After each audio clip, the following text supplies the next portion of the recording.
Transcontinentally transcribed across North America, you're tuned in to Project Audion. If radio drama is the theater of the mind, as people like to call it, what does the stage look like in your mind's eye?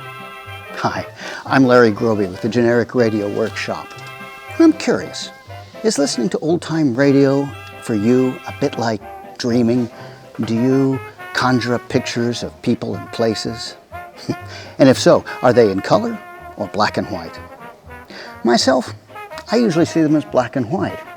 Probably because the movies of the time were black and white, so the theater of my mind is black and white too. Sometimes even the old radio plots were kind of black and white, white-hatted heroes versus black-hearted villains. Although by the early 1950s, when most of the country was turning to black and white TVs, radio began discovering shades of gray, with dramas like Gunsmoke, the CBS Radio Workshop, and today's Project Audion recreation, On Stage. This series, created by Elliott Lewis for himself and his wife Cathy, offered up intimate stories, usually one man, one woman. Our episode, Interlude, is from 1954. No recordings exist, so you'll be the first to hear it in over 65 years. We're bringing together Tim Burns in Kansas and Patte Rosebank in Toronto, Canada, for compelling little drama I think that you'll see in black and white and shades of gray all over.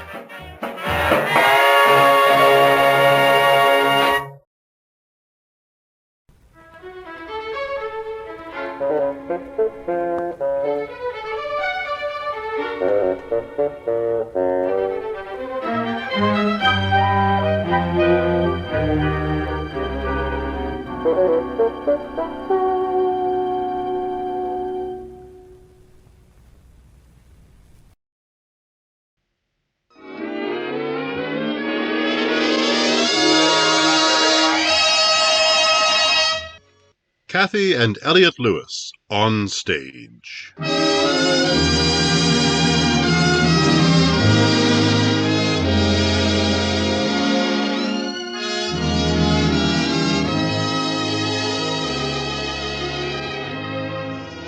Cathy Lewis, Elliott Lewis, two of the most distinguished names in radio, appearing each week in their own theater, starring in a repertory of transcribed stories of their own and your choosing. Radio's foremost players in radio's foremost play.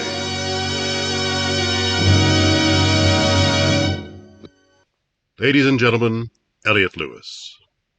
Good evening. May I present my wife, Cathy? Good evening. There was a lovely picture in the newspaper the other night of a small child finding in a pool of water her own image. She looked pleased. Yesterday afternoon, just in front of the studio, a well-tanned young man was flexing his biceps in front of a well-polished automobile and watching himself very carefully all the while.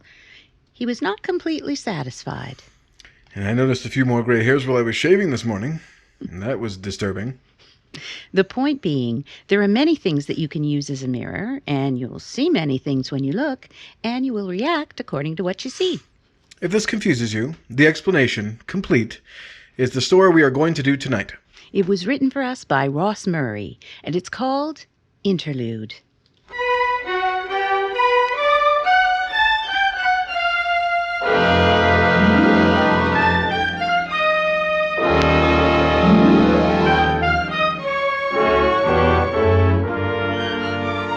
All right, sit there. Sit there and pity yourself. And while you're doing that, maybe you'll find time to pity me for putting up with you for 10 years. 10 years of being married to you, and what have I got to show for it? Curtains and carpets, dishes and drapes, and nothing in this house that makes me feel like a husband. Nothing that makes me feel like a man. And it's your fault, Ellen. All yours. I have tried real hard all these years, and you can't deny that. But I'm through trying. I'll be back for my clothes tomorrow, or the next day. Goodbye, Ellen. Ellen? Okay. Don't call the office. It won't do any good. I'll have a lawyer get in touch with you in a day or so. Here's your compact. It was in my topcoat pocket. I'm leaving it on the table in the hall. Just remember, I tried.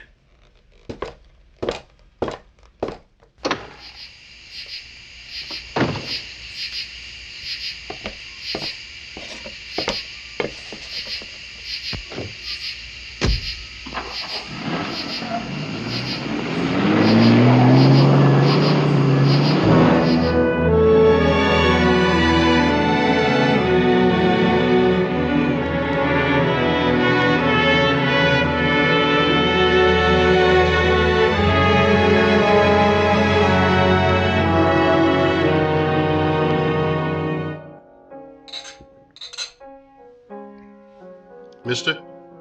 Mister? What do you want? We're closing in a few minutes, sir. Would you like another? Sure. The same. Buy me one? Hmm? I asked if you'd buy me a drink. Oh, sure. Sure. Bartender. Yes, sir?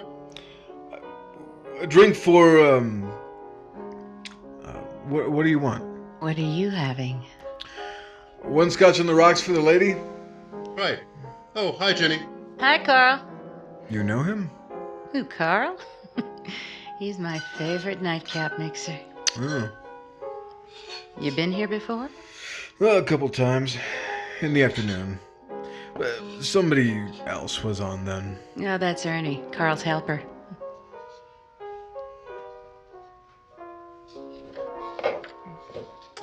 Two scotches on the rocks. What's my tab? Let's see. 1, 2, 53, 4, 6. So that'll be 850.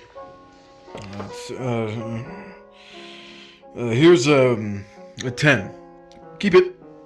Thanks. Did we drink to something? You name it. To your wife, who's wondering where you are. How did you know? My wedding ring. You're not drunk, are you? Well, if I were sober, I'd have taken it off. That doesn't work. I can tell anyway. Oh. The skin on your finger is white where the ring is.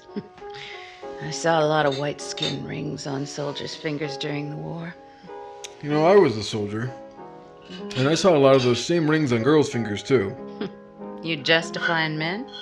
Nope, just fighting back. What about your left hand? Here, see?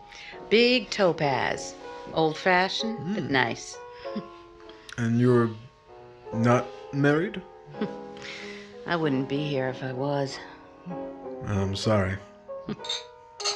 Well, sometimes I am too. Don't be. Why not? It's nothing. Just a great big nothing. Does she know how you feel? As of about 3 hours ago, she does. You left her? Yes. Why? A lot of reasons. Name one. I can't. It's a feeling, or a lack thereof it. And attitude, it's just everything and nothing. Mind if I pry? Go ahead. But I haven't gotten any answers if that's what you're expecting. Maybe you know the answers and you won't admit them. I doubt it. I'm closing up, folks. Sorry, but the law. Oh, sure. You know my name? Yeah.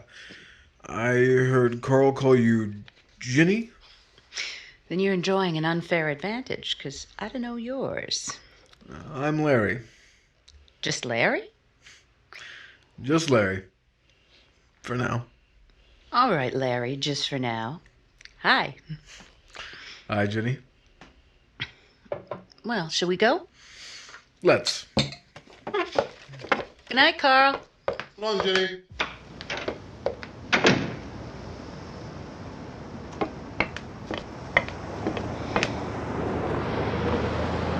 Go home to your wife, Larry. I'm not ever going back. Then what are you gonna do? I don't know. I don't know, Jenny. Goodbye, Larry. Jenny, Yes? I know what I want to do. What? I want to walk with you. You sure? Yes. Yes, I'm sure. Well, the bridge is only a few blocks away. We can watch the boats come up the channel. Let's walk to the bridge. All right, Larry. Let's walk.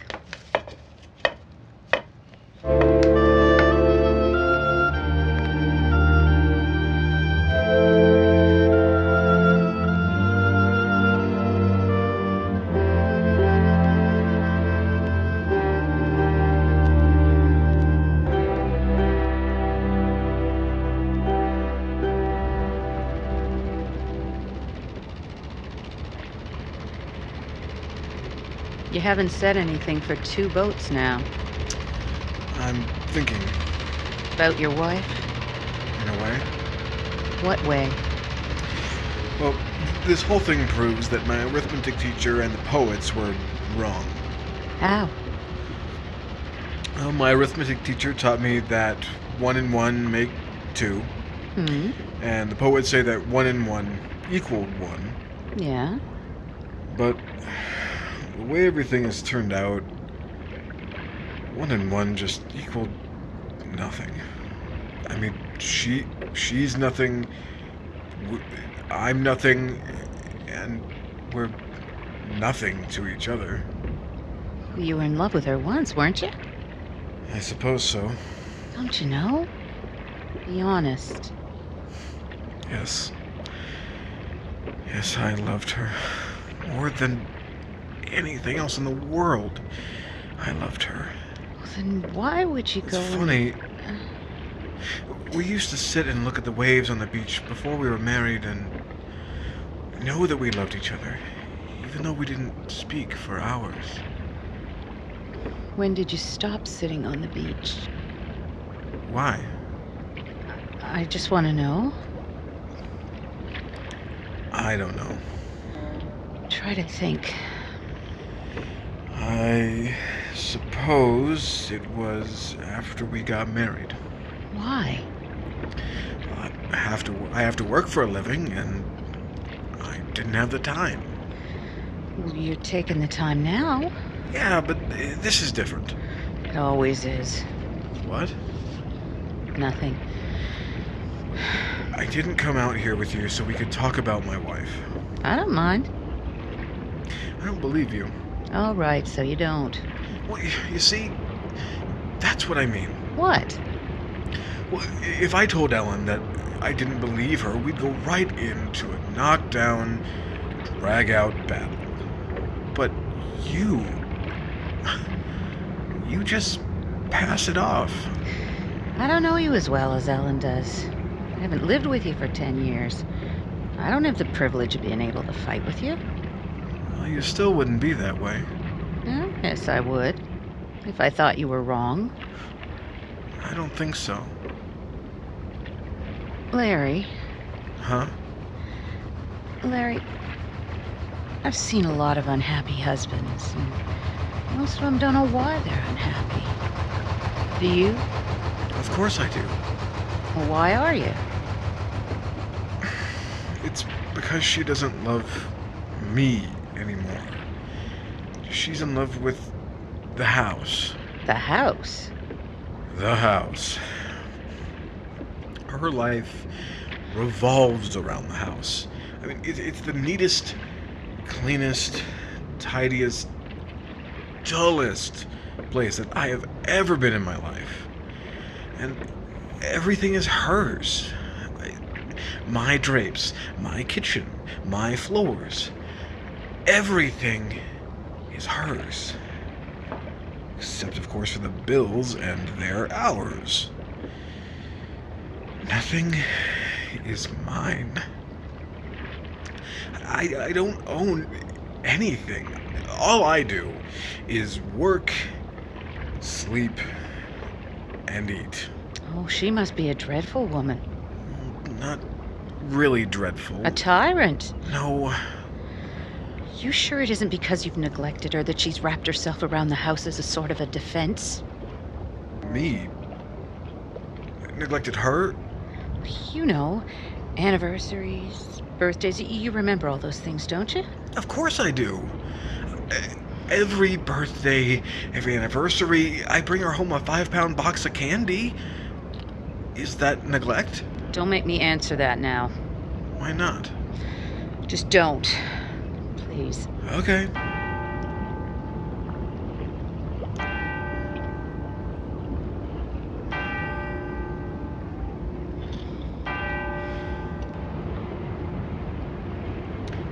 Where do you live, Ginny? I have an apartment Well, where? near Carl's bar. Why? I just wondered, that's all. Larry. What? Larry, let's go. Where do you want to go? Oh, I don't know. You want to go to your place? Nah. Let's just walk. Okay, Jenny. Anything you say.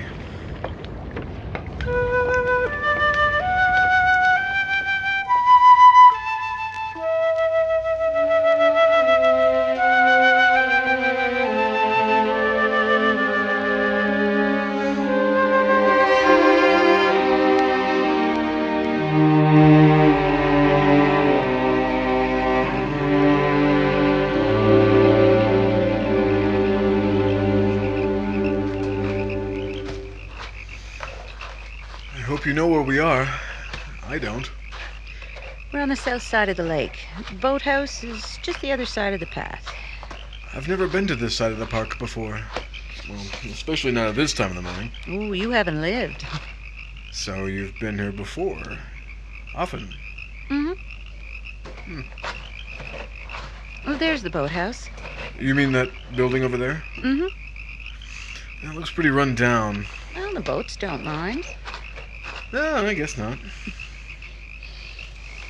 Larry, let's get a boat. Hmm? Let's get a rowboat and sit in it. But how? The place is locked up. Well, all the boats aren't locked up. Isn't there a watchman? Yeah, but he sleeps all night. And besides, we can pay him if he wakes up. Oh, please, Larry. Okay. If that's what you want. You want my coat? Why? I just thought you might be chilly. No, I feel fine. Well, suppose the boathouse is locked. I told you before, all the boats aren't in the house. Some are just tied to the dock. Right.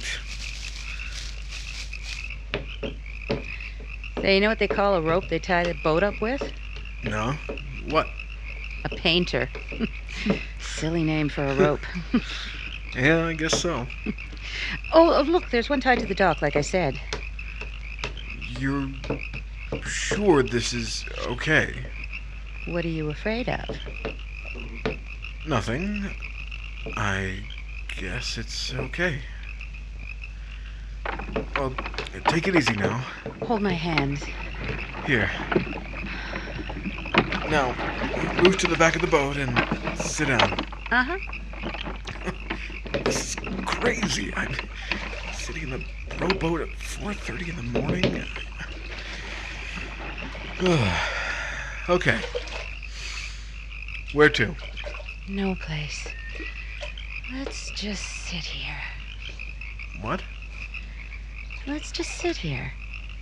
As long as we're in the boat and there's water beneath us, we can sit here and pretend that we're out in the middle of the lake. I mean, it's the same water, same frogs, same air, and the same us. Benny. Yes, Larry? kiss you? No. No, you may not. Why? Because when I was a young girl, I discovered that if a man had to ask a girl if he could kiss her, he didn't know much about women. And I didn't want to waste my time with little boys. I was only being polite. And very juvenile. Well, I'm sorry. Were you polite to Ellen, too? I don't want to talk about her. Oh, I'm sorry. Ginny. Yes? Ginny.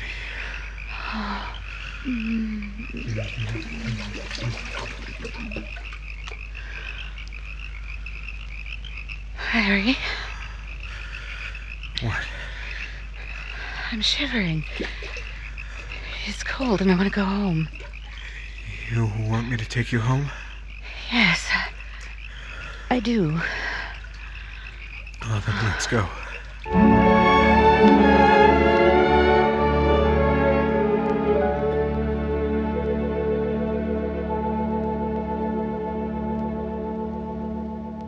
You are listening to Cathy and Elliott Lewis on stage. Tonight's play, Interlude. Night watch police follow a boy carrying a shrub and discover the enterprising fellow is toting off an entire marijuana bush. This Saturday night on CBS Radio. Your night watch prowl car cops also record, just as it actually happened, an encounter with armed hold-up, in which the weapon is a hammer. Don't forget, Saturday night on most of these stations, there's police action taken from real life on Night Watch.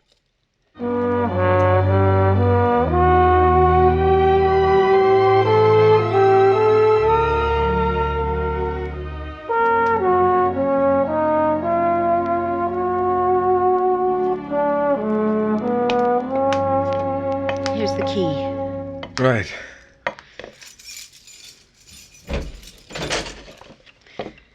Want me to hang your coat up? No, I'll just throw it over here. Would you like a drink? Coffee? Maybe some food? Nothing, thanks. Ginny, What is it, Larry? Why did you want to come home? I told you I was cold. Yet just a few minutes before that, I offered you my coat, and you said you felt fine. Well, I just got cold after that, that's all. I think I'd like that drink now. Want me to get it for you? No, I'll get it myself. Just tell me where it is. There's a bottle and some glasses in the kitchen, on the sideboard to your left as you go in. I'll find it. Want some music? If you like. There's an all-night radio station that has some nice music on right about now. That'd be fine. You want me to fix you one? No, thanks. There's one more drink left in the bottle, if you want it. Maybe later.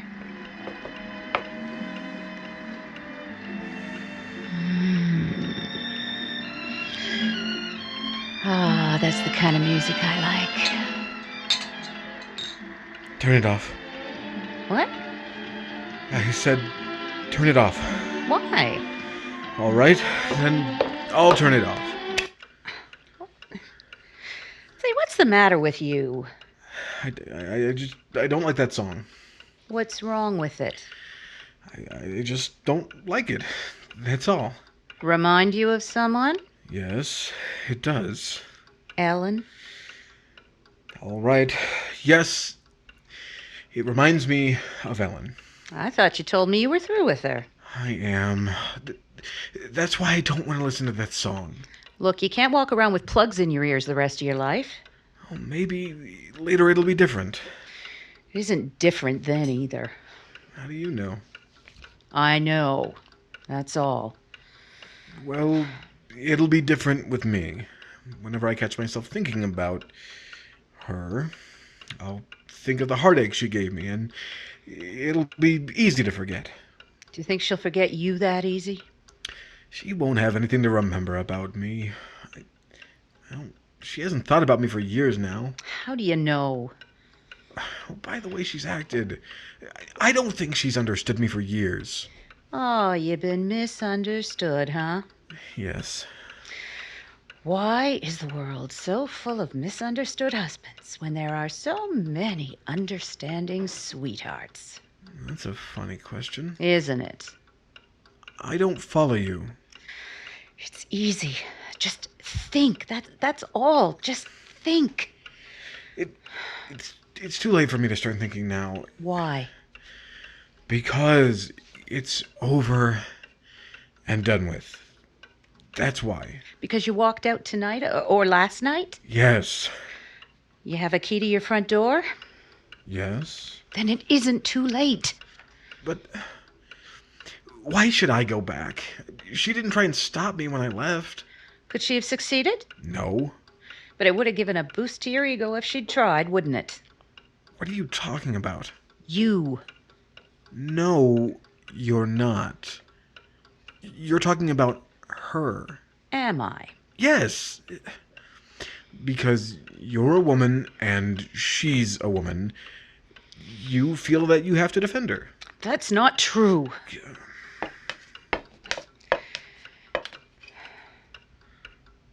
It'll be daylight soon. Then what, Jenny? I don't know. I'm afraid of the daylight. Well, don't be. I'll...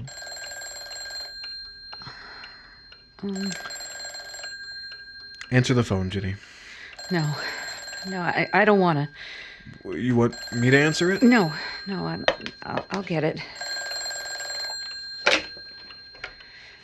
Hello? Yes, I'll hold on. Hello? Yes? Out. Just out. Look, do I have to say it again? Very well, then. No. No, I won't. That's my business. And why should you care if I'm alone or not? All right, then. Don't call again. Yes, I prefer it that way. Goodbye. Who was that? Somebody. I know it was somebody. Who was it? Why do you want to know? Well, because I want to. That's all. I'm sorry. I can't tell you. Don't do this to me, Jenny. You know I have to know, don't you? Let Don't go of me. Look, just because I'm a No. pickup. Just because I'm a pickup doesn't give you the right to pick my brain. Oh, God. A pickup. Yes, a pickup. Why were you afraid to let me say it? Does the truth make you feel like less of a conqueror? No, it's not that.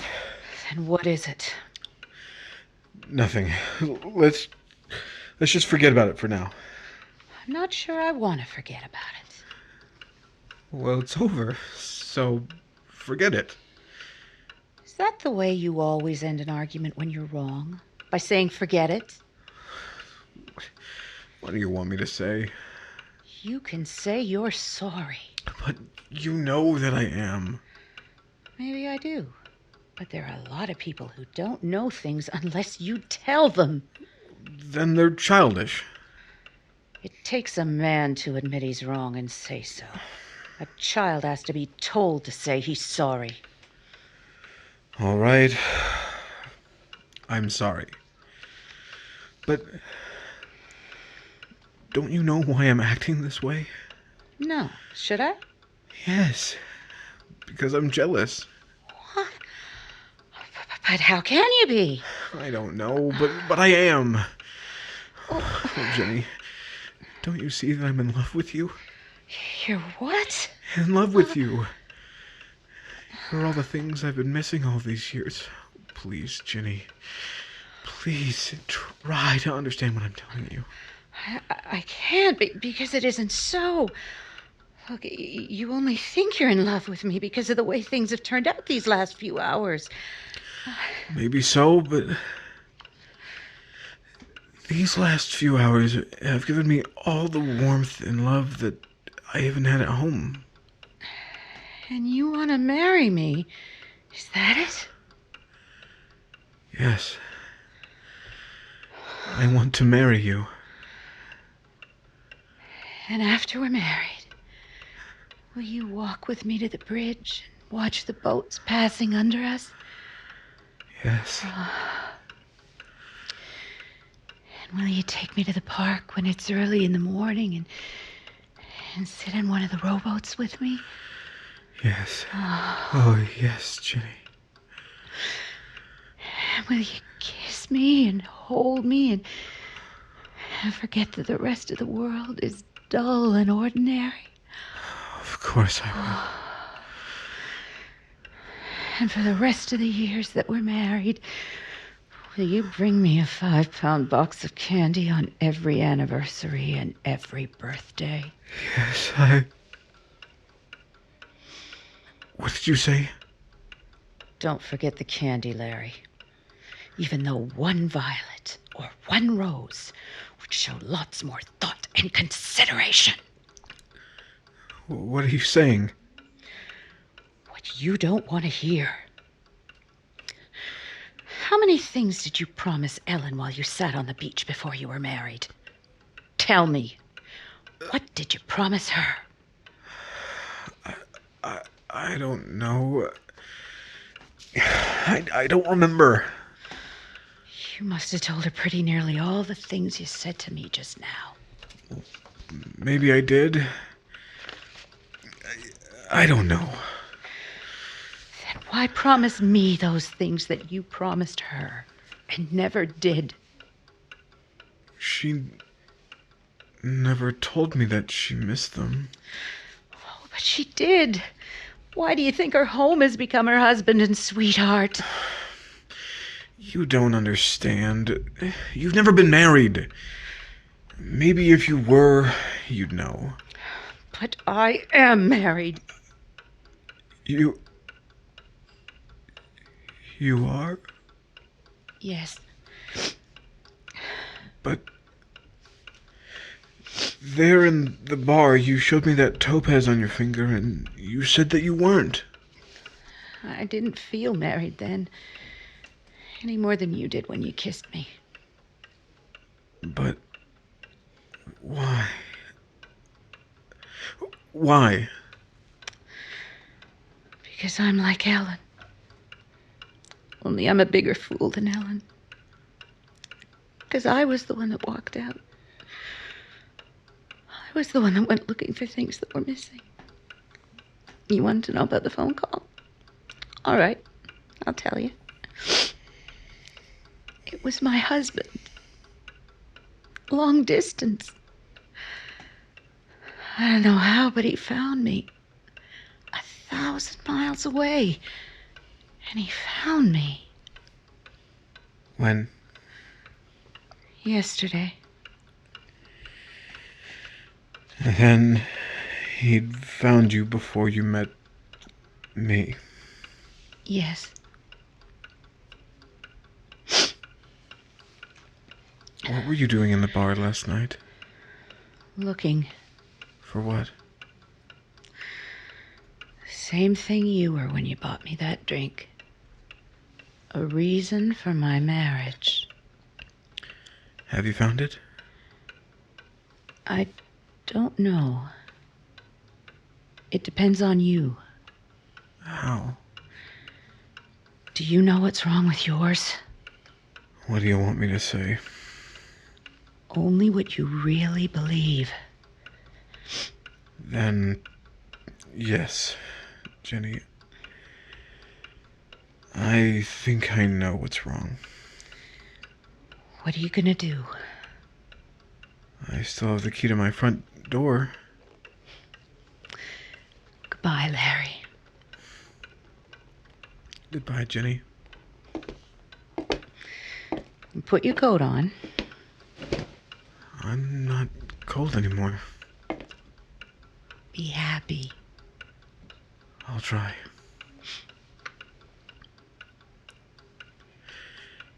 Jenny, right now, I don't feel very grown up, so I have to ask you. Mm-hmm. May I kiss you? Oh, yes, Larry. I want you to.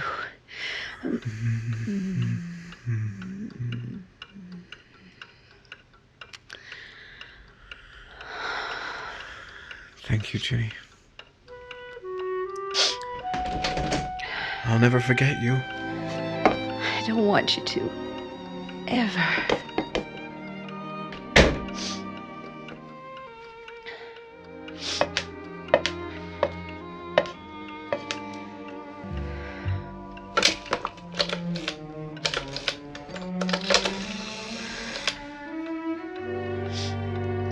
Long distance.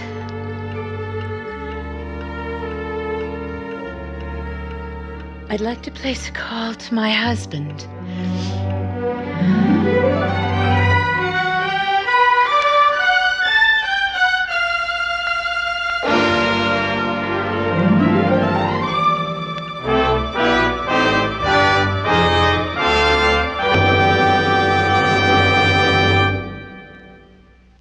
Interlude, starring Cathy and Elliott Lewis, on stage. In a moment, Mr. and Mrs. Lewis will tell you about next week's play.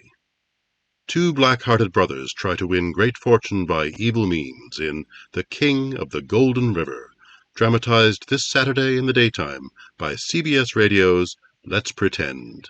Completing 24 years of continuous broadcasting over most of these same stations, Let's Pretend recreates the tempestuous, colorful fantasy The King of the Golden River this Saturday. Alert the younger set. Don't let them miss this thrilling classic of children's drama.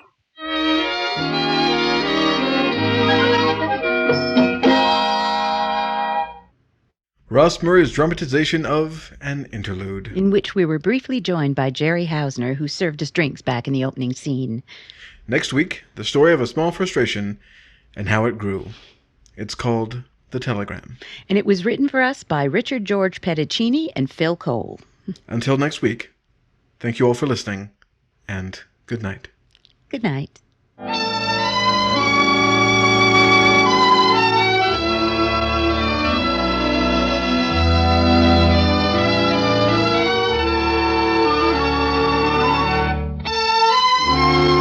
Music for tonight's story was composed and conducted by Fred Steiner. The Cathy and Elliott theme is by Ray Noble, and the program is transcribed and directed by Mr. Lewis. George Walsh speaking.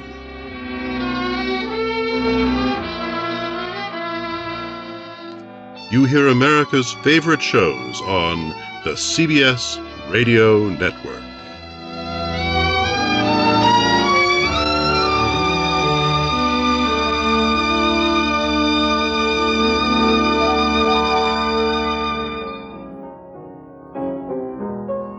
We hope you enjoyed today's episode.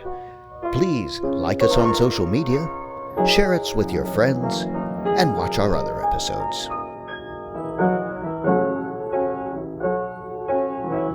You can reach us at projectaudion@gmail.com.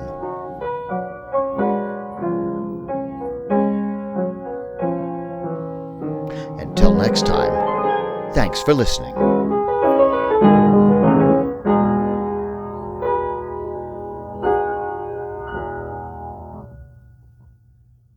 Means that at least on my end, it is a dark and stormy night as we record this. So, Yep, so let's just keep it moving. We got to tighten our pauses and things like that, and we're good. that's right. If only because we want to finish this before the blackout hits.